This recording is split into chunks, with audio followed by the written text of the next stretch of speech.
Salut à tous, nous voilà réunis aujourd'hui pour le Smart and Strong podcast numéro 3. Alors aujourd'hui je suis rejoint par Alexandre Antropovski, ici même, Enchanté, salut à tous. et aujourd'hui on va parler nutrition avec lui.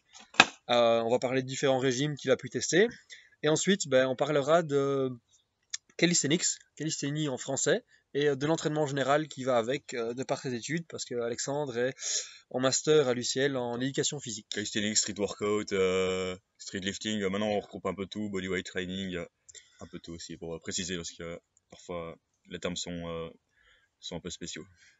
Voilà. Alors on va tout de suite commencer parce que je sais que durant le mois de mars ou mars-avril, tu as suivi un régime vegan pendant 30 jours. Et voilà, raconte-nous un peu comment ça s'est passé, quelles ont été les choses que tu as pu remarquer, les avantages, les inconvénients. Voilà, qu'est-ce que tu... Ok, donc à la base c'était surtout un challenge. Donc ça faisait déjà très longtemps que je suivais la diète, j'ai essayé 2-3 régimes spéciaux, j'ai essayé pas mal de trucs sur moi. Et ici avec un ami, on voulait tenter vraiment le challenge de se dire allez, on va faire un mois vegan, on va essayer de voir un peu quel résultat ça fait, est-ce que c'est dur à suivre, est-ce que c'est très restrictif. Donc voilà, on a un peu fait une expérience. Et, euh, et donc on s'est lancé. Et c'était aussi pourquoi on a fait ça, c'était pour le challenge et aussi pour se mettre à un défi parce que parfois on reste un peu dans notre zone de confort. Et là on se disait voilà, on va s'interdire quelques aliments, quelques difficultés en plus et ça va nous renforcer aussi mentalement et donc voilà.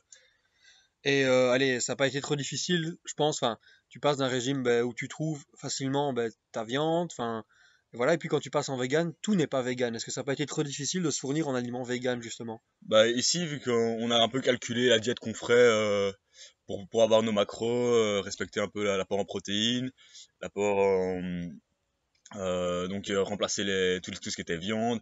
Ce qu'on a fait, c'est qu'on a acheté des protéines de poids.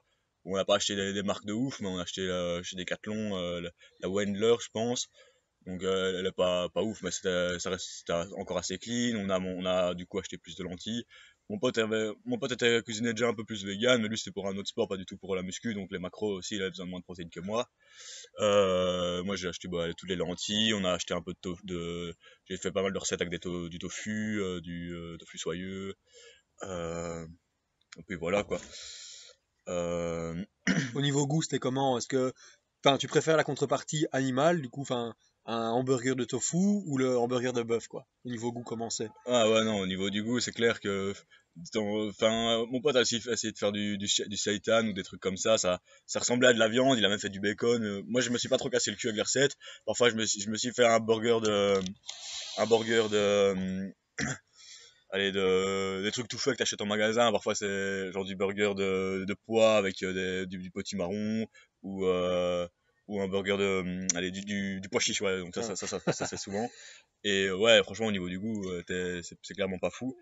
Après, voilà, enfin, ça se fait quand même, quoi. Le goût est là. tu réépices un Ouais. peu Ouais. et... Donc les sensations, c'est surtout au début, tu vois, quand t'as toujours l'habitude d'avoir tes féculents, hop, tes protéines avec, et t'avais toujours l'habitude d'avoir ta petite pièce de poulet, ton petit poisson, ou des œufs ou quoi avec. Et là, tu passais à ton assiette et t'avais pas de protéines, donc t'as l'impression qu'il te manquait quelque chose.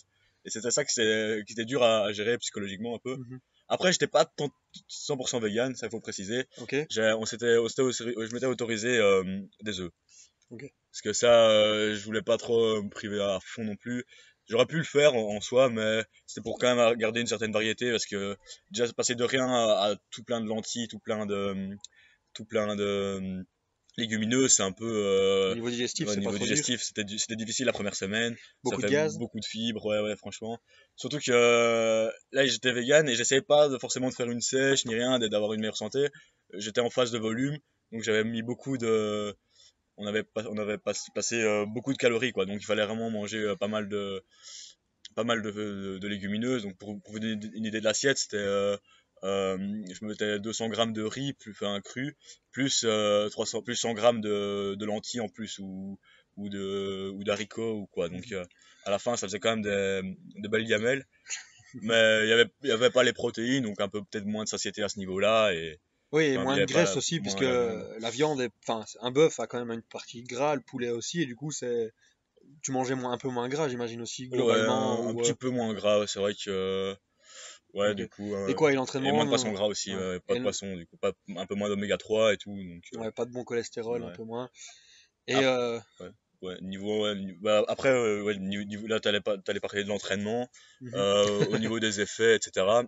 Bah, en un mois, j'ai pas eu de carence. Je pense que aussi le fait d'avoir un excès calorique comme ça, C'est court c'était aussi, un mois, hein. Faut un mois, pas, c'est très voilà. court aussi.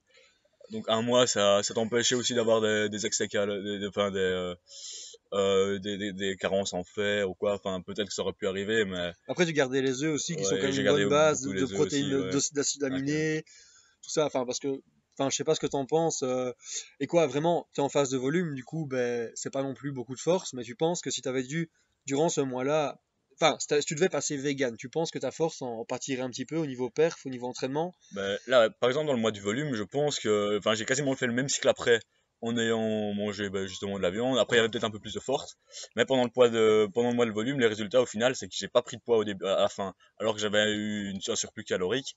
Et ça, c'est peut-être une conclusion qu'on peut en tirer.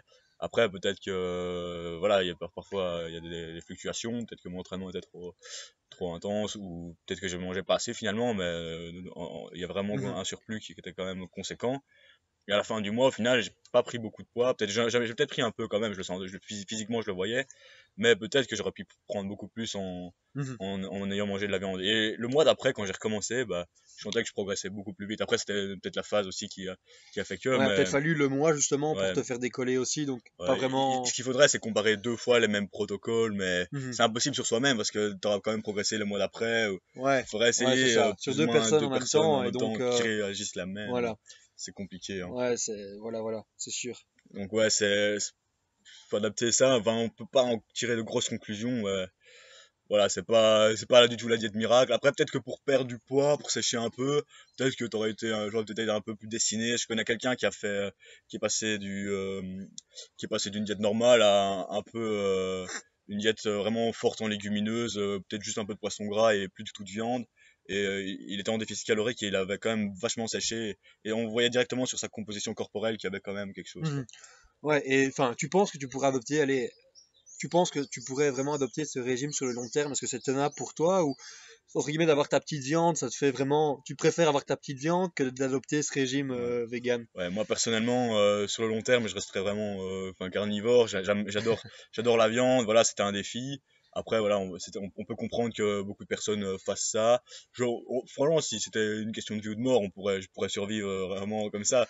Tu vois, même si, à la limite, s'il y a vraiment un effet qui optimiserait ta performance, je pourrais me passer enfin, du goût de la viande, des recettes, mais il y a pas que la viande, il y a aussi le poisson qui est quand même assez indispensable. Et même les œufs, imagine si j'avais pas eu les œufs, là j'aurais vraiment eu du mal aussi. Ouais. Et donc Parce qu'on voilà. m'a aussi dit qu'à la fin du challenge des 30 jours, tu t'étais fait péter le giga tacos. Ouais, mais ça c'était un challenge personnel. Ça, c'était un autre challenge qui était en suspens. Mais le fait que, et quoi, tu l'as Ouais. réussi ou pas, le fait d'avoir eu Non, faim pendant, non, non. d'avoir été un peu restreint en termes enfin, alimentaire, ça ne t'a pas aidé. Bah, le giga c'est vraiment un entraînement, hein. Il a déjà Et presque réussi, hein, il a déjà presque réussi, pas hein. loin, ouais. Et bah, là, pendant le vegan, ce qui était intéressant aussi, c'était que c'était un mois et on s'est dit pas de cheat meal pendant un mois, pas d'alcool pendant un mois. Donc on a C'est vraiment trop. fait, c'était un petit défi en plus aussi. Et même malgré le fait de pas d'alcool et tout, les progrès étaient là, mais Et quoi, et vraiment sur le bien-être, est-ce que tu peux dire, je me sentais beaucoup mieux. Enfin, après, il y a aussi le fait qu'il n'y ait pas d'alcool, qu'il n'y ait pas de cheat meal. Genre, allez, de manière générale, est-ce que le fait de ne pas avoir d'alcool, de cheat meal et d'être vegan, est-ce que tu t'es senti quand même mieux dans ton corps ou pas, tu ouais, vois? c'est vrai que j'ai senti les choses. C'est vrai que au début, il y a un moment, je me sentais ma peau assez sèche, assez fine et tout. J'ai l'impression, là, je crois que la première semaine, j'avais peut-être perdu beaucoup de poids aussi. Enfin, et le temps de Ouais, t'es s'adapter, je passé de pense. tout à rien, et, enfin de rien à Et tout. après, j'ai réadapté. Et puis, je me sentais un peu, vu que je mangeais plus, je me sentais quand même un peu plus flotteux. Donc, à mon avis, en sèche, tu dois vraiment sentir, enfin, en restriction calorique, tu dois vraiment sentir que ta peau, que ton corps se change. Ouais. Et ici, là, vu qu'il y avait, et je crois que la plupart des personnes qui font un régime normal à vegan, ben, ils mangent pas assez. Et donc là, ils ont d'office Une perte de poids, une perte de ouais, performance. je pense ils atteignent facilement un état de bien-être parce qu'ils ne mangent pas assez. Donc en fait, tu penses que le fait de se sentir mieux, c'est plutôt d'être aller en maintenance, du coup, en isocalories, ou alors en déficit calorique, qui fait que tu as plutôt, entre guillemets, ce sentiment de bien-être. Ouais, Alors que si tu es en surplus, tu as peut-être, ce qui est moins le cas en général quand on bouffe tous les jours, qu'on se remplit tous les jours, on se sent moins, justement, moins bien, parce qu'on est tout le temps en digestion, tout le temps un peu ballonné.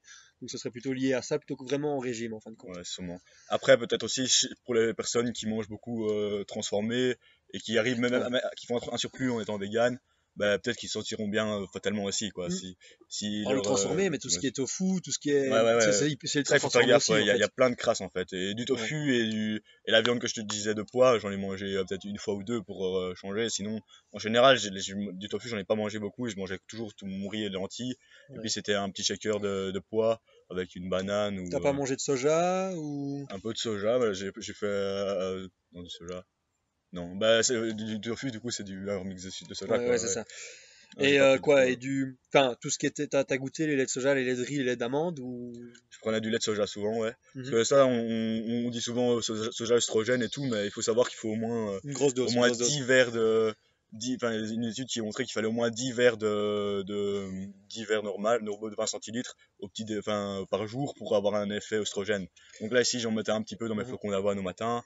Et, euh, et puis, il y avait les protéines de pois qui sont assez complètes, on va dire, au Ils niveau ont un des acides profil aminés, aminé, un ouais. profil acide Ouais. aminé assez vaste. Ce qu'on essaie de faire aussi, c'est toujours les combinaisons riz, lentilles, pour avoir chaque fois un peu la plupart des acides aminés, Mhm. ce que parfois, si on fait que lentilles par exemple, on n'aura pas forcément en étant vegan.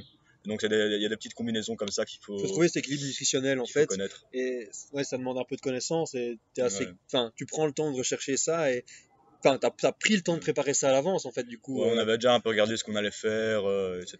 Ouais, Après, on n'a pas fait tout optimalement, mais voilà, on a quand même fait une bonne diète. ouais, Mon c'était pote un défi, aussi. quoi. Et ouais, là, je vous parle de mon expérience, mais mon pote, il fait plus de l'endurance et il s'est pas vraiment senti mieux ni rien. Et au final, voilà, le Parce que résultat est là. l'endurance, s'il fait beaucoup, c'est beaucoup de glucides ou beaucoup de graisse. Et quand même une dose modérée de protéines, du coup, c'est vrai que c'est peut-être aussi, si tu dis que tu mangeais un peu moins gras, parce que le tofu, tout ça, c'est un peu moins gras aussi, ça peut aussi impacter un petit peu la performance. Après, les macros en gras, on les avait quand même avec L'huile les huiles, d'olive. même les œufs. Du coup, ouais, Ouais. c'était un peu faussé. Mais après, ouais, il suffit de rajouter plus de graines. Mhm. Voilà, il suffit de Ouais, parce compenser. que, allez, et qu'est-ce que tu serais, tes aliments que tu voudrais garder, enfin, il y a les aliments que tu mangeais et que tu mangeais en tant que vegan, que tu as conservé maintenant dans ta diète, ou enfin, quelques petits aliments comme ça qui seraient riches en protéines ou quoi, et que maintenant tu as appris à apprécier, que tu appréciais peut-être pas avant, ou. Ouais, je me suis fait des petites recettes, genre des lentilles corail, ça c'était pas mal, avec du lait de coco et du riz par exemple, ça fait une bonne recette, ou même des petites purées comme ça spéciales avec lentilles corail, ouais, ça j'en Mhm. ai quand même mangé beaucoup, et je me suis dit qu'après ce mois, j'allais quand même incorporer à chaque fois, au moins une fois par semaine, une fois tous les 2-3 jours, un repas vegan. Mais pour l'instant, je vous avoue que je l'ai pas encore mis en application, mais il faudrait pour quand même réduire un peu L'émission carbone, ouais, l'empreinte carbone. cet impact qu'on a. Et ça, c'est clair qu'au final, il y a quand même des avantages pour la planète à faire ça. Alors que, enfin, moi d'expérience, je suis vraiment pas fan du régime vegan. Alors de temps en temps, j'essaie de manger végétarien, mais du coup, ça veut dire que, entre guillemets, enfin, je dirais lacto-végétarien, parce que quand en général je fais un régime végétarien, je mets pas la viande, mais je m'autorise le lait ou les dérivés du lait, donc le fromage. C'est vrai que, voilà, rien que ça, c'est déjà pas le kilo de bœuf qu'on prend, du coup on essaie de réduire, mais c'est vrai que alors en vegan, ici il y a quelques bonnes petites idées à aller chercher. Euh, Faut tester. Alors ici, je sais qu'aussi tu as, toujours dans l'ordre des régimes, tu as testé l'an dernier, tu m'en avais parlé, et ton frère aussi, le régime intermittent. Qu'est-ce que tu peux, enfin, explique un petit peu ce que c'est, et explique-nous pourquoi c'est intéressant selon toi, ou pas, ou voilà, explique un peu ton Ok. expérience, quoi. Bah, globalement, le jeûne intermittent, comme je l'ai fait, il y a plusieurs types, hein. Parfois, là, je vais parler du type que j'ai fait, que je connais. Enfin, je l'ai pas pratiqué encore une fois très très longtemps, plus ou moins encore une période d'un mois. Euh, donc c'est une restriction, enfin c'est s'empêcher de manger pendant une fenêtre de 16 heures, on va dire. Donc ici, par exemple, dans mon cas, j'arrêtais de manger vers 20 heures et je reprenais de manger vers midi le lendemain. Globalement, vous dites, oh, je saute juste mon petit déjeuner, mais il faut savoir qu'on calcule tout.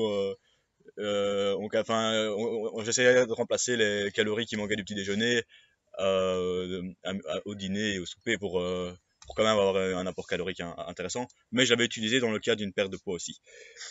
Donc vraiment, les bienfaits du jeûne intermittent sur le court terme, c'est vraiment une perte de poids.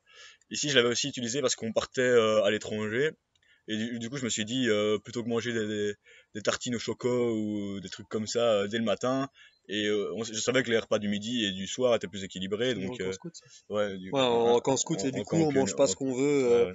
quand on est en voyage avec les gosses. Du coup, Non, ça ouais. pose un peu le cadre. C'était pas qu'ils voulaient juste pas déjeuner, Après, mais même si si tu sais que tu fais un voyage dans une ville ou quoi, et que tu sais que tu as le matin un gros buffet, et que si tu craques, bah, tu vas te ruer dessus, bah, autant essayer Mhm. de pas le prendre, et comme ça, tu peux, si t'es au régime par exemple ou quoi, bah, ça peut vraiment t'aider.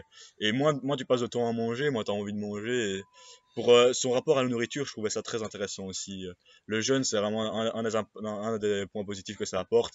Le rapport à la nourriture, tu t'en détaches un peu. Ouais, t'as plus cette Et tu obligation penses pas que quelqu'un qui justement a des problèmes de perte de poids, je pense à quelqu'un qui est obèse ou boulimique, il pourrait justement, ce rapport à la nourriture, le fait de se priver plus, est-ce que quand il va pouvoir remanger, il aura pas tendance à justement se ruer plus et du coup ne pas être dans ce déficit calorique qui pourrait justement l'aider à perdre du poids? Ouais, c'est possible dans ce cas-là. Donc Pour les, voilà, du pour les coup, gros mangeurs, je pense que voilà. ça a surveillé, mais Donc faut faire apprendre avec attention. des pincettes et Ouais, au cas par cas. ouais, voilà. Parce que Après, sur le long terme et tout, il n'y a pas plus de. On dit souvent, ouais, ça améliore vos hormones de croissance, de jeûner, vous pouvez brûler plus d'énergie pendant ce temps-là, vous faites de la synthèse protéique et tout, mais non, t'es en catabolisme, c'est pas possible. pour Et stimuler donc, la synthèse ouais, protéique, il a donc la phase de muscle, il faut une activation. Cette activation, elle se fait via l'ingestion de protéines ou alors via l'activité physique.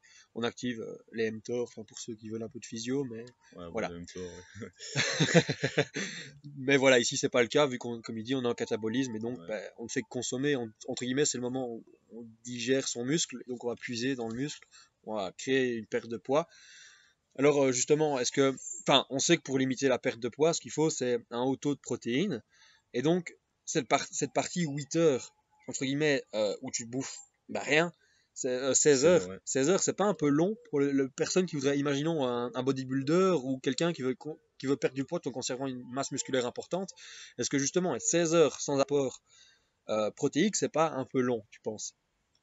Ouais, franchement, ce que la littérature dit, c'est que au final, non, parce que, enfin, il y a beaucoup d'études qui montrent que tu maintiens vraiment ta masse musculaire, même en restriction, autant avec un régime intermittent Ouais. qu'une diète normale. Après, c'est vrai qu'on sait qu'il faut essayer de manger toutes les 3 heures des protéines, mais ça, c'est aussi des vieilles études, Pour optimiser la mais, composition corporelle. ouais, Enfin, pour optimiser. c'est toujours le Mais pourcentage qui fera qu'on après, voilà, atteindra c'est peut-être un pourcentage d'effet. Au final, exact. c'est ton apport calorique sur ta journée Qui est le plus qui fait important. que. Et donc, ouais, franchement, ça, moi, je pense que ça convient à des personnes qui fonctionnent comme ça. Et le gros impact, c'est que ça réduit vraiment tes occasions de manger aussi, quoi.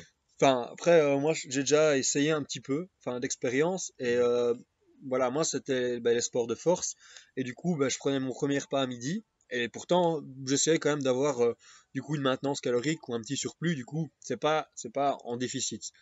Du coup, le problème n'était pas là, mais le fait de sauter mon petit déjeuner, ben, m'empêchait, par exemple, quand je m'entraînais vers 16 heures ou 18 heures, ben, en fait, mes performances étaient quand même impactées par le fait que j'avais sauté ce repas. Alors, on peut expliquer ça par deux choses. Soit le fait ben, que enfin, en fait, que tout soit décalé. Du coup, j'aurais peut-être dû décaler l'heure de mon entraînement aussi. Possibilité, mais c'est-à-dire que je décale l'heure de mon dernier repas. Voilà, ce qui n'était pas non plus hyper facile pour moi. Ou alors, ça veut dire bah, tout simplement que j'ai pas l'habitude, enfin, c'est une question d'habitude aussi, je pense.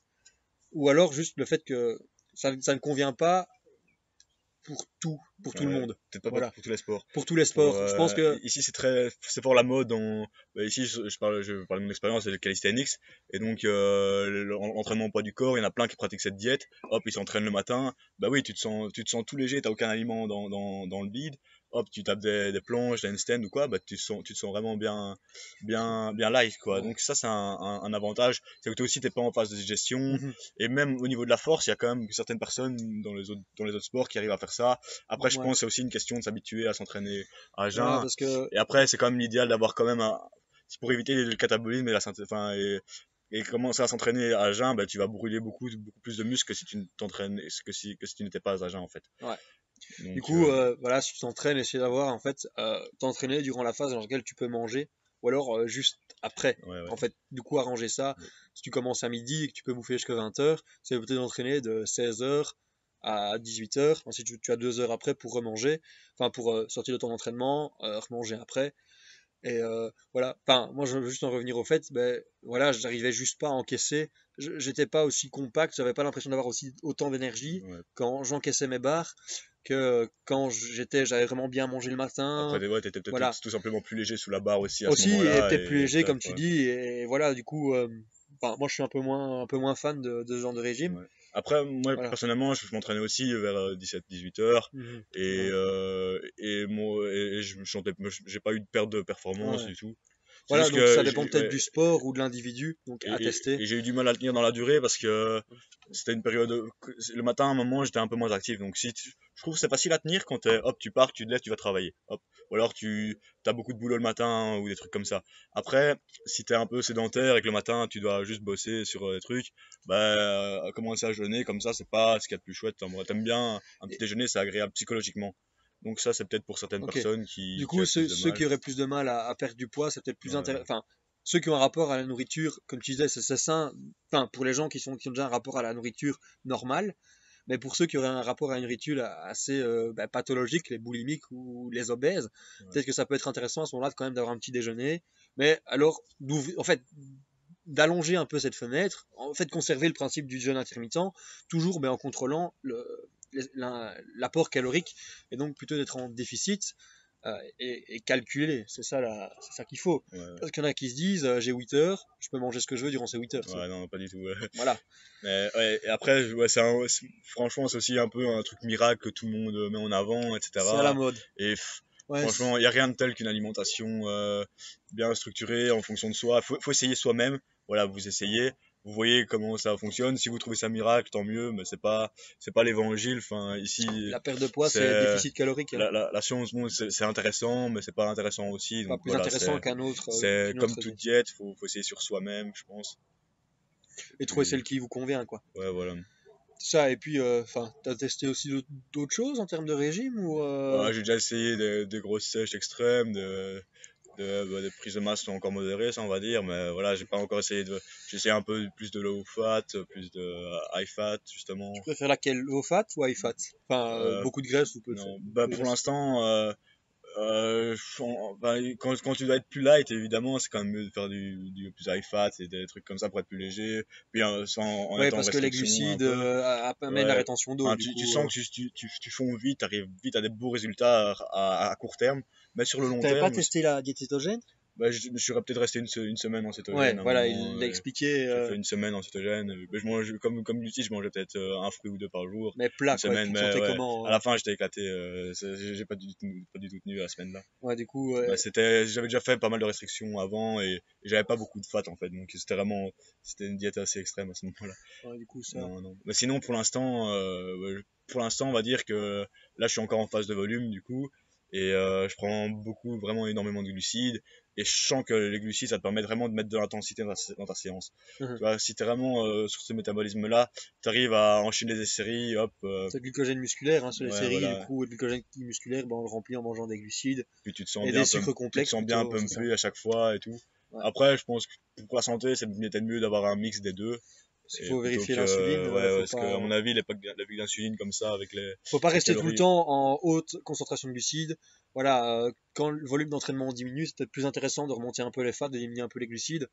Voilà. Après, les sports de force, bah, ça dépend forcément bah, du Ouais, stock de ouais. glycogène musculaire, de la créatine. Du coup, là, c'est peut-être intéressant de garder un peu quand même pas mal de glucides, Et notamment beaucoup de après, sportifs d'endurance qui passent de plus en plus sur des diètes high fat et low carbs, ouais, c'est parce que pour soi-disant être sur le métabolisme des les graisses, lipides ben, 9 qui se fait calories à par intensité gramme. plus faible Ouais. d'effort, donc à 70% en général, et tu augmentes ton volume respiratoire et enfin, tu diminues justement ton volume respiratoire Mais après, voilà, du coup, tu as moins d'intensité, donc parfois, c'est pas l'idéal non plus. C'est aussi pour s'habituer dans des conditions où tu auras brûlé tout ton glycogène musculaire. Et Parce donc que c'est là, la c'est première chose à intéressant. brûler, hein. Quand, voilà, si vous faites Oui, vous allez courir 20 minutes, vous n'allez pas taper dans la graisse, vous allez surtout taper dans le glycogène musculaire. C'est la première chose, comme il dit, qui part, quoi. C'est pour ça que quand vous faites une série, enfin, si vous entraînez et vous faites le cardio avant votre séance de muscu, ça n'a pas beaucoup d'intérêt, puisque, voilà, allez plutôt faire votre séance de muscu, puis votre cardio, et un cardio d'intensité modérée pour éliminer bien le gras et sur la longue distance. Voilà.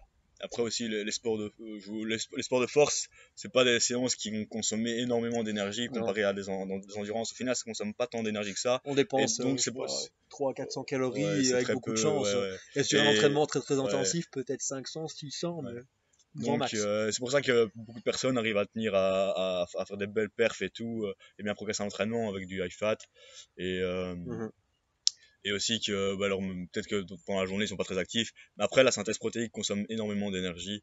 Et ça, il faut vraiment, pour être sûr d'optimiser sa masse musculaire, ses gains en masse musculaire, faut quand même manger beaucoup de calories. Et donc, c'est plus facile aussi avec des glucides. Et Bref, après pas forcément, les graisses, enfin ça, manger trop de graisse aussi, ouais, ça ouais, dérégule manger trop de graisse. c'est un trop de gras et surtout des Et mauvaises puis, ouais, graisses. c'est souvent Ça avoir des graisses de dérégule, bonne qualité, ouais, c'est ça ça. devient vite Bah, du coup, difficile aussi. les oméga 3, les poissons gras, mais pas trop parce qu'il y en a Ouais. qui sont au mercure. Hein, tous ces gros poissons, genre le saumon, le thon, sont vite intoxiqués au mercure. Du coup, Ouais. passer peut-être sur des macros, des sardines qui sont du hareng qui sont moins riches en métaux lourds, du coup en mercure, donc moins toxiques.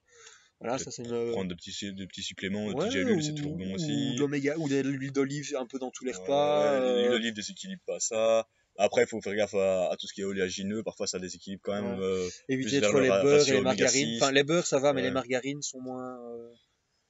Voilà, peut-être manger un peu moins. Enfin, toujours, si vous êtes vegan, ben, peut-être privilégier peut-être la margarine, mais en termes de graisse, c'est pas non plus ce qui se fait de mieux. sinon, pour l'instant, en graisse animale, j'utilise le beurre de ghee. Je sais pas trop ce que ça vaut, mais enfin, sur papier, ça a l'air pas mal. L'huile de Je sais pas si... coco en graisse, Ouais, en huile végétale qui est vraiment bien ça aussi. Elle donne un petit goût, c'est assez sympa. Voilà, si vous avez un peu marre de l'huile d'olive, l'huile de coco offre une. Avec le poulet, c'est vraiment bon. Elle parfume le poulet. Et vous avez l'impression d'être aux Bahamas avec une petite tranche d'ananas ou de mangue, papaye. Délicieux. Ok. Ben, je pense que pour la partie nutrition, je passe à d'autres choses à rajouter. Non, non. La Enfin, nutrition, on peut élaborer encore, mais là, ouais, après, c'était vous faire part un peu des expériences. Mhm. On n'a pas été vraiment On peut partir dans pointu la physiologie, dans la physio et ça peut. dans des domaines comme ça, mais ici, voilà, on parlait un peu d'expérience, de Mhm. ressenti perso. Voilà, c'est notre avis. Tout le monde est différent et c'est vraiment ça la nutrition. Il n'y a pas de vérité absolue. Tout le monde a un avis Mhm. différent et Ouais. donc Après, enfin, moi je trouve que il y a quand même des bases quoi, il y a ça quand c'est même sûr. quelques chouettes, je pense qu'il y a quand même quelques chouettes ressources au niveau Ouais. nutritionnel. Moi, allez, donne-en deux qui te viennent à l'esprit, que tu trouves que les gens devraient suivre, notamment sur Instagram, Facebook ou YouTube. Ouais. Et si t'en as deux vraiment qui te sautent à Nous, l'esprit. en tant que francophone, on a vraiment commencé tous les deux par la nutrition de la force. Mhm. C'est Julien Vénesson qui a écrit ça et c'était vraiment une bonne base C'est pour une bonne base pour commencer. commencer, c'est vrai. Et ici, moi j'ai fait j'ai lu un peu, vraiment beaucoup de choses et c'est la dernière qui me vient en tête, c'est un peu la renaissance d'Ayet.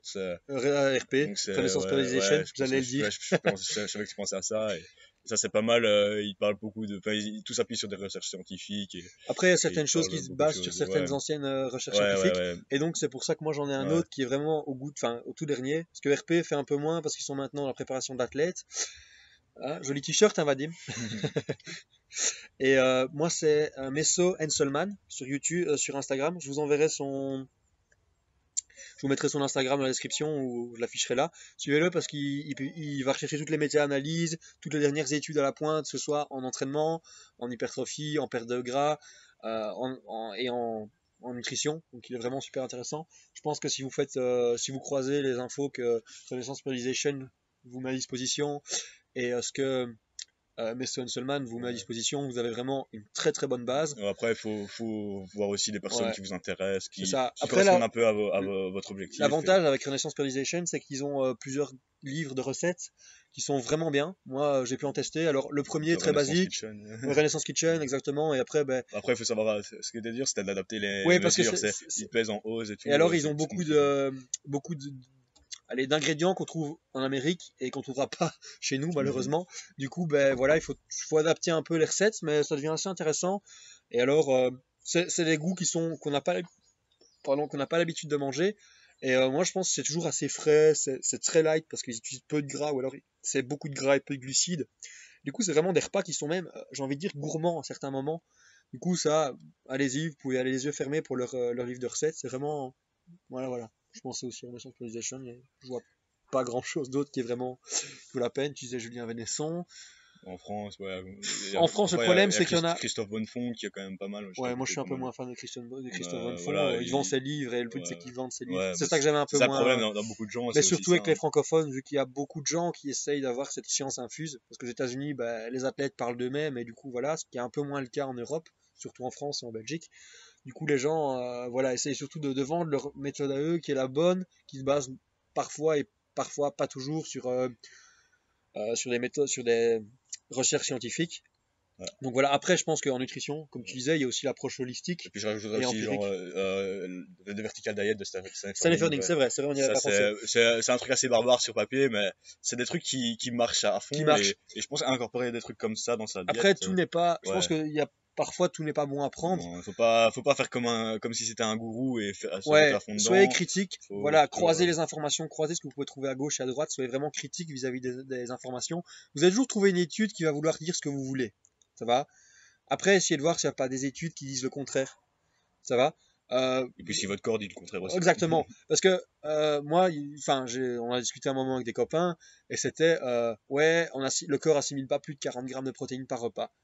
Bah, il y a plein d'études qui ont prouvé, bah, comme il disait avec le régime intermittent, bah, tu bouffes plus de repas sur moins de temps. Du coup, t'as pas forcément tout le temps de digérer, donc tu prends plus de protéines par repas, mais la composition corporelle ne change pas. Au final, ta bouffe, elle va rester dans ton Oui, grand c'est intestin ça. et tout ce que tu manges, tu vas C'est l'assimiler. ça. Donc, c'est pour ça Et, qu'à calories égales, ouais. il y a peut-être 5% d'effet. Donc, Et tu peux alors, ben prendre de la masse justement, musculaire avec un repas par et, jour et justement, en mangeant 150 grammes de protéines, ouais, c'est quoi. ça. Mais Sloan Selman publiait justement, il a fait la comparaison, il a dit, ben voilà, il y a une étude, une méta-analyse qui comparait 3 repas vis-à-vis de 6 repas, et en fait, du coup, ben, les 3 repas consommaient plus de protéines par repas que les 6 repas. Ben, les deux n'avaient aucune différence en termes de composition corporelle. Du coup, ça dit bien quelque chose, ça dit bien ben, qu'on assimile plus de 40 grammes de protéines. Par exemple, mais voilà, c'était une des idées, eux disaient ça, ben moi j'étais un peu moins d'accord. Après, la vérité, je pense qu'elle est un peu entre les deux et que ça dépend un peu du regard qu'on met sur la chose. Mais voilà, faut être aussi un peu, faut regarder un peu ce que les études disent. Un autre exemple, ben, c'est le corps, enfin, on recommande 1,6 g de protéines par kilo de poids de corps pour une prise de masse.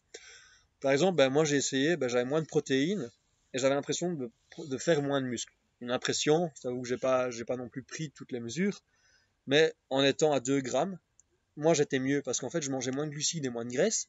Du coup, j'avais l'impression d'être moins gras, moins flotteux. Voilà. Et du Après, coup, mes macros étaient déplacés et j'avais l'impression d'être un peu plus, de prendre un peu plus de muscle. Voilà. Après, ça dépend un ouais, peu. Et...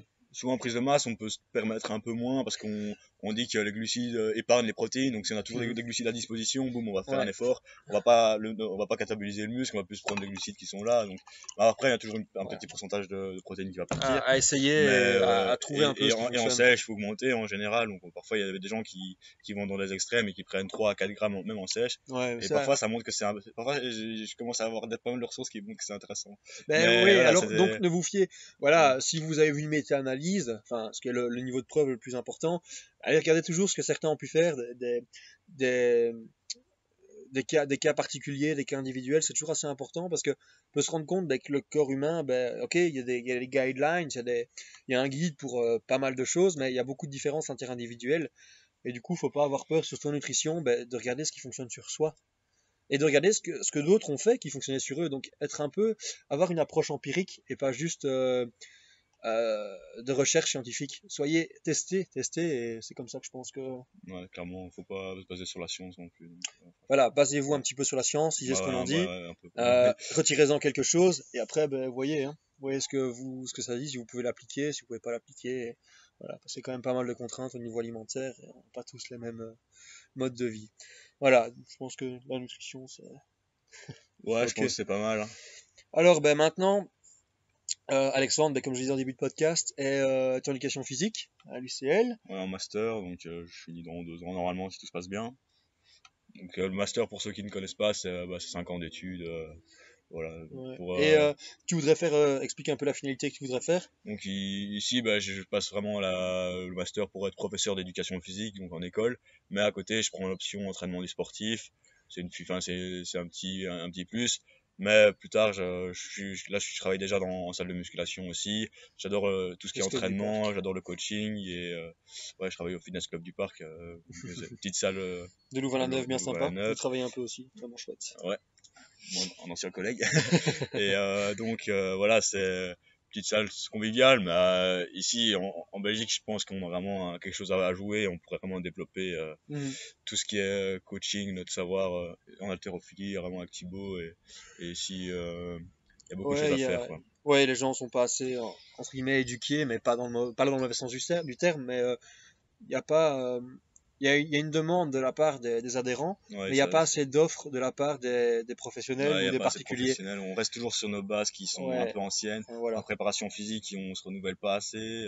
Bah, Non, c'est pour ça que ça sera justement à notre rôle à nous d'où l'intérêt de ce qui podcast, vont, voilà. des Donc ouais, articles, ici on voilà. essaie de partager un peu notre savoir et peut-être Et amener. voilà, explique un peu, parce que c'est assez particulier, parce que tu es en éducation physique, et donc ben, ça te faisait, je pense en première, c'était quoi, près de 20 heures de sport semaine, ou un truc Bon, du genre, en enfin, général, c'est toujours 8 à 10 heures de ou 8 sport heures, par d'accord. semaine.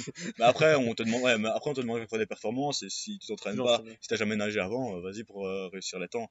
Et si tu dois faire ça, plus combiner un sport, Ce tu qui est vois, ton cas. ouais, ce qui est mon cas. Mais après, je suis pas sportif de haut niveau. Donc, tu vois, les sportifs de haut niveau, eux, ils ont un statut qui leur permet de s'entraîner moins pour les autres sports parfois. Ou alors, ils peuvent s'entraîner, ou alors, ils ont des dispenses pour des cours, ils ont des trucs qui sont plus adaptés pour pouvoir Ouais, passer. mais pour se Parfois, ils peuvent concentrer faire plusieurs, ouais, sur leur sport à eux. et nous, on s'entraîne presque autant. Mais après, Enfin, tu as un sport qui est même pas reconnu, qui a même ouais, pas de ouais, ouais, fédération, on n'est donc pas du même tout. si tu avais un un niveau considéré comme élite, ben, il n'y a pas de fédération derrière, donc tu ne pourrais Clairement. d'office pas Non. atteindre, voilà. Donc, mais voilà, donc c'est un peu compliqué, c'est que tu dois t'entraîner, enfin, tu as une passion, tu t'entraînes à fond dedans et tu dois combiner avec 10 heures de sport par semaine. Et si tu es mauvais, bah, tu Ouais, dois du coup, t'entraîner plus pour ça, par on te exemple. demande beaucoup de polyvalence, Ouais. et Après, voilà. les exigences sont jamais, c'est jamais des niveaux très élevés, quoi. Il faut pas être excellent, il faut être moyen, voire bon, quoi. Mais Mais être parfois, polyvalent, ouais, quand t'as certaines lacunes, bah, faut bosser voilà. Et dessus. puis parfois, il y a des petits trucs éliminatoires et des trucs comme ça. Donc, par exemple, si tu réussis pas une roulade avant jambes écartées en gym, un élément de base, mais que tout le monde rate parce que on manque de souplesse dans les adducteurs, un peu de technique, et voilà. Si tu t'entraînes pas pour ça, ben, t'as pas beaucoup de chances de réussir. Et donc, tu te retrouves avec, t'as réussi toute ton année en gymnastique, par exemple. Et l'année d'après, tu dois recommencer parce que t'as raté un élément de base. Et voilà, enfin, explique un petit peu ce que c'est que le calisthenics, enfin, street workout, tout ça, tout ce qui en découle. Et puis, ben, je te repose une question. Ça va, vulgaire à ce que tu viens de dire, mais explique un petit peu en quoi consiste ton sport. Ok. Et voilà. Ouais, donc je vais faire assez bref parce que le calisthenics c'est assez complet. On va dire qu'il y a 3 grandes branches. Un peu celle connue du grand public qui est très compétitive, un peu qu'on voit beaucoup dans les compétitions. C'est ce qui s'appelle le freestyle. Donc c'est l'agilité, c'est tout ce qui est balancé sur les barres. Et donc c'est tous les 360, hop, des swings. Et après ils combinent ça avec des planches, avec des air walking. Donc tu marches un peu. Hop, c'est un peu Bar Brothers, mais Bar Brothers c'était vraiment la base. Et puis ils ont vraiment développé ça avec tout ce qui est agilité. Et donc ça c'est les compétitions. Après il y a une autre partie qui est on va dire skills, force pure, donc c'est le plus fort en planche. Ça se relie un peu au freestyle parce qu'en général, ceux qui gagnent les compétitions de freestyle, c'est les gars les plus forts, les plus légers qui tapent des planches à une main, vraiment des maltises de ouf. Et ça se compare un peu au gymnase de haut niveau. Et donc ils font que ça. Ensuite, tu as aussi les compétitions poids du corps de street lifting. Donc ça, c'est une autre composante du calisthenics. Et là, c'est par exemple max traction avec 24 kg, max dips avec 48 kg souvent. Ma traction, c'est plus 32, dips, c'est 48, ou max squat. Et puis, tu as aussi ton rep max en traction lestée. Le record du monde a été battu il n'y a pas longtemps, championnat de Prague, 120 kg. Par qui? C'est Matthews là, un beau bébé. Il Il a a un fait. Instagram qu'on va être la Ouais, ouais, ça je va. peux ouais, c'est On verra impressionnant. qu'on l'incruste. Après, il a son dips à 170 voire 180 à l'entraînement. Avec quoi, le poids de corps ou pas? En plus de son poids de Ok, corps.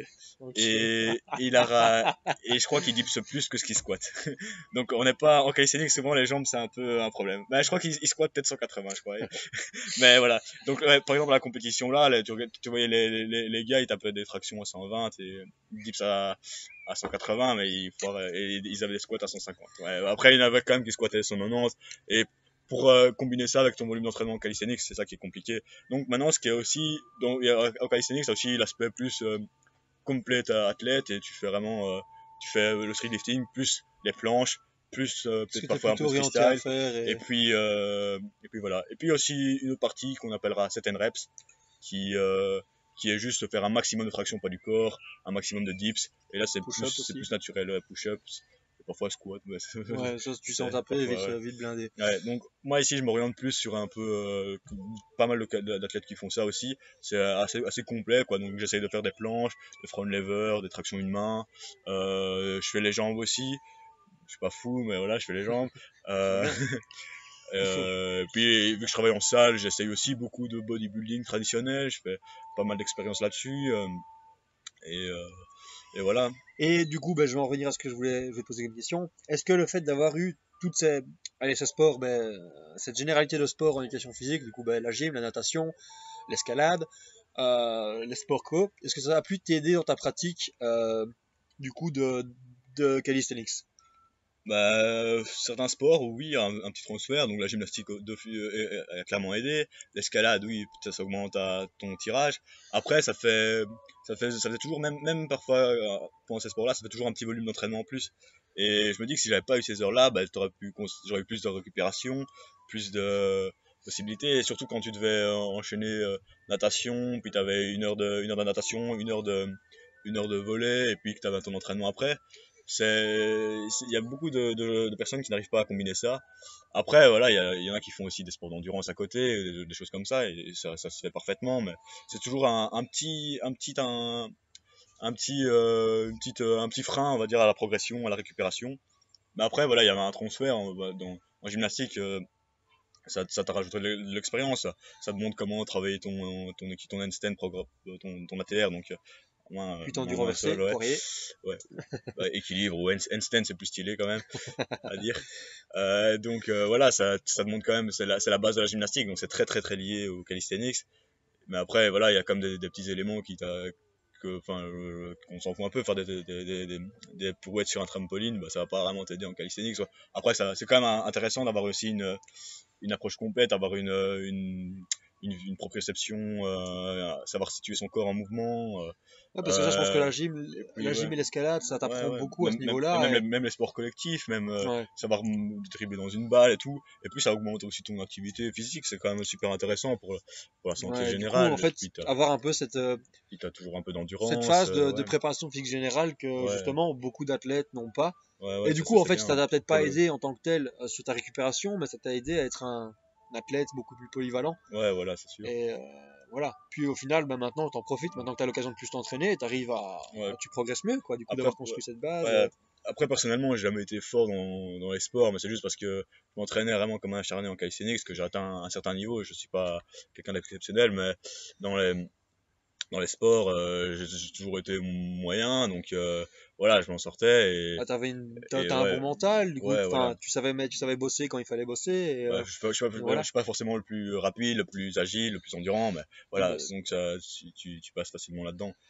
et puis ouais, tu parlais aussi plutôt un peu durant la nutrition de cette phase de volume. Ouais, c'est un truc par lequel c'est un peu, Ouais, t'as dû passer en fait, en fin de ouais, compte. ce qui était Comment dur, t'as pu c'est, progresser, tu vois, sur tes planches? Comment t'as pu passer, enfin, tu peux pas dire je passe tout de suite une planche. Enfin, t'as pas la force au départ. Alors comment t'en arrives à passer cette planche, cette figure statique ou cette figure dynamique qui est compliquée, quoi? Explique un peu comment ça fonctionne. ouais, donc, allez, on va dire, souvent, t'as les gains de novice, donc tu entraînes ta première année en calisthenics, par exemple, ou selon les sports, tu entraînes comme un bourrin, donc tu vas soulever des poids, donc là, tu vas faire des tractions, tu vas faire plein de trucs, tu vois les planches sur tes trucs, tu essaies de les lancer, bah, tu vois vite sur YouTube qu'il faut faire des progressions. au début, tu t'entraînes un peu, enfin maintenant, peut-être à l'époque, maintenant c'est facile d'avoir un entraînement structuré, mais avant, nous, on s'entraînait un peu Freestyle. au freestyle, quoi, et on combinait ça avec tous les sports en plus.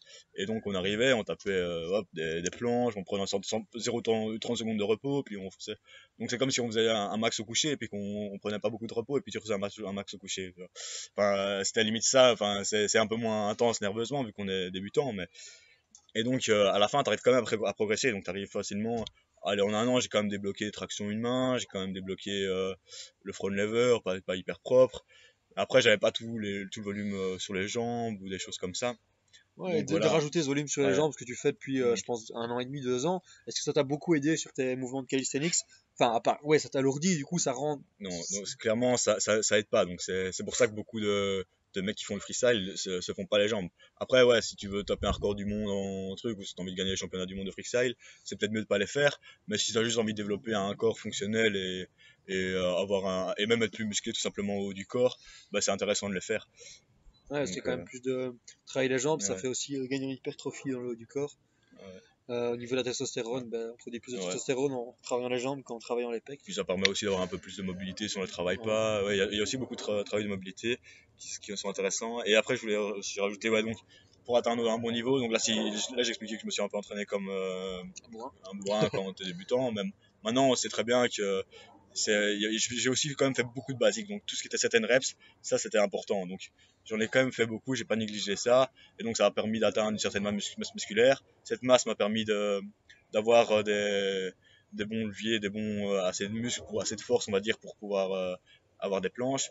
Mais sur le long terme, je voyais que je stagnais. Quoi. Pendant un an ou deux, j'ai stagné parce que je m'entraînais encore pas très intelligemment. Et puis, euh, et puis j'ai pas réussi à débloquer des éléments plus compliqués. Quoi. Parfois, je progressais un peu, puis je repassais, etc.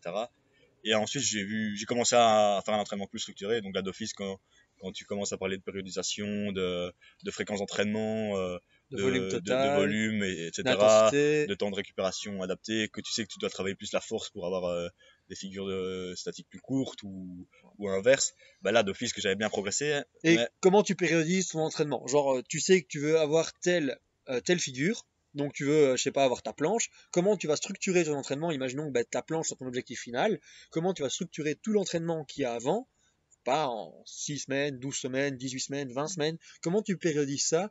Voilà, donner un exemple un peu comment tu as fait dans les grandes donc, lignes, quoi.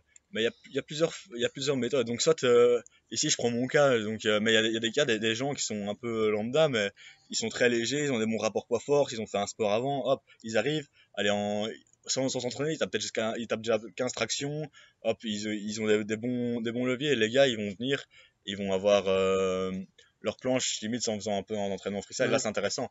Après, ici, quand on a quelques années de pratique, un an de pratique, on voit qu'on a déjà développé notre masse musculaire, etc.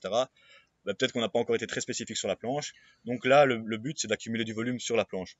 Et si on Volume. a déjà une base musculaire, si on n'a pas de base musculaire, autant faire des basiques. Donc autant faire un an de certaines reps quasiment à progresser, Commencer par développer sa masse ouais, musculaire, son savoir, ouais, hypertrophie, préparer les muscles, les tendons. pour lui donner une idée, savoir au moins faire, allez, c'est pas du tout ça, mais peut-être savoir faire 50 pompes ou au moins 15-20 tractions avant de pouvoir dire je vais avoir une traction une main ou une planche. Donc la planche, c'est les deux mains au sol et le corps à l'horizontale. Hop.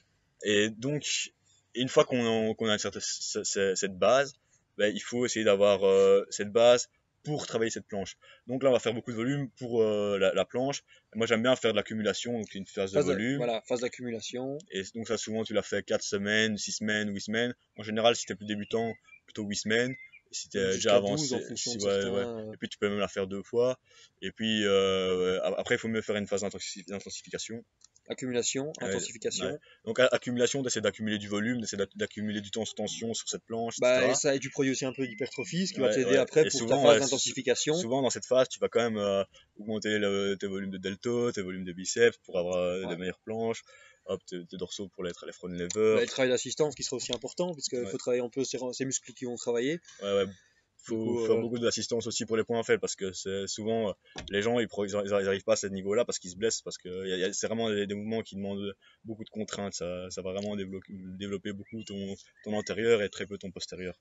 C'est pour ça que c'est assez intéressant aussi de faire les jambes en calisthenics, c'est du soulevé de terre et des choses comme ça parce que ça vient travailler un peu cette chaîne postérieure qui est souvent négligée. Et puis après tu fais l'intensification, donc tu diminues le volume, tu augmentes l'intensité, donc tu diminues les temps de maintien de planche, tu diminues les séries, et puis tu arrives facilement, enfin tu arrives pas facilement, tu arrives parfois à une progression, et puis tu recommences, et puis parfois avec parfois tu faut varier aussi les exercices sur lesquels tu vas bosser. Donc comme j'ai dit, il y avait tout ce qui est basique, et parfois il faut savoir remettre une fois qu'on a un peu atteint nos limites dans la planche, parfois il faut savoir remettre beaucoup de basiques, beaucoup de dips, traction, même deux autres exercices accessoires pour pouvoir refaire une base, et après peut-être recommencer à faire de l'accumulation sur des basiques, mais pour la planche. Donc il y a des basiques pour la force générale, et puis il y a des basiques pour la planche. Ouais, du coup, de manière générale, ce serait, imaginons tes tractions, tes dips, tes pull-ups, ce soit ta PPG, ta préparation physique générale pour ta planche. Du coup, tu dois commencer par cette phase-là, ta phase de PPG, puis tu fais ta phase entre guillemets, de préparation physique spécifique, qui va être ta planche. En termes de préparation physique, c'est ça qu'on veut. Et voilà, après ça, c'est des principes qu'on retrouve dans tous les sports. Ce soit en athlétisme, tu peux commencer à aller sprinter, à faire des 400 mètres, mais si tu n'as pas une endurance minimum de base, ça va être compliqué d'enchaîner les séries. Voilà, c'est la même chose en musculation, enfin en powerlifting, en haltérophilie, même les sports d'équipe. On va commencer par créer cette base d'endurance. On va commencer à courir, puis on fera des matchs, éviter de se blesser aussi, faire un travail de début de saison, d'hors-saison. Voilà, du coup c'est la base, comme il disait. C'est peu importe le sport, faut qu'on trouve sur cette phase de préparation physique générale. Alors encore accumulation, intensification, éventuellement un pic. Voilà, la plupart des sports n'en auront pas besoin. Puis, on part sur cette phase de préparation physique spécifique. À ce moment-là, on refait une phase un peu plus d'accumulation. Et à ce moment-là, on peut refaire aussi cette phase d'intensification après. Et puis, à nouveau, voilà. Après, ce qu'il faut savoir, c'est aussi plus que cette base est élevée, plus on a on va dire un RM en traction max. On parlait de dips, mais aussi il y a beaucoup de transferts aussi avec la military press. Il y a beaucoup de transferts avec les rowing aussi pour les front levers.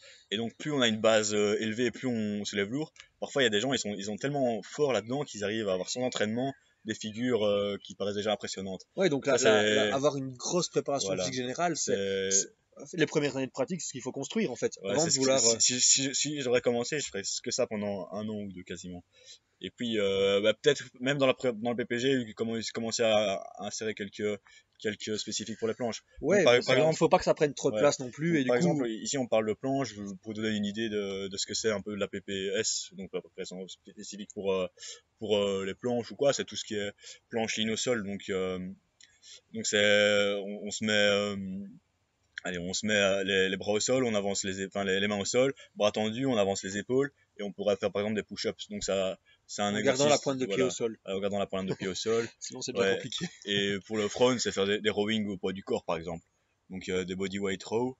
Donc c'est t'as les pieds au sol, et t'as une barre, et tu viens toucher la barre avec le nombril. Et puis progressivement, on peut relever les pieds. Et même bosser les tractions humaines, t'as un transfert aussi pour d'autres exercices. Voilà, ça c'est compliqué, c'est hyper vaste comme sujet. C'est vrai que là, mais du coup, je veux dire, c'est que malgré le fait que ce soit un sport qui soit entre guillemets facile à faire, que tout le monde puisse faire dans son jardin avec une barre fixe et 2 barres parallèles, peut-être quelques poids aussi.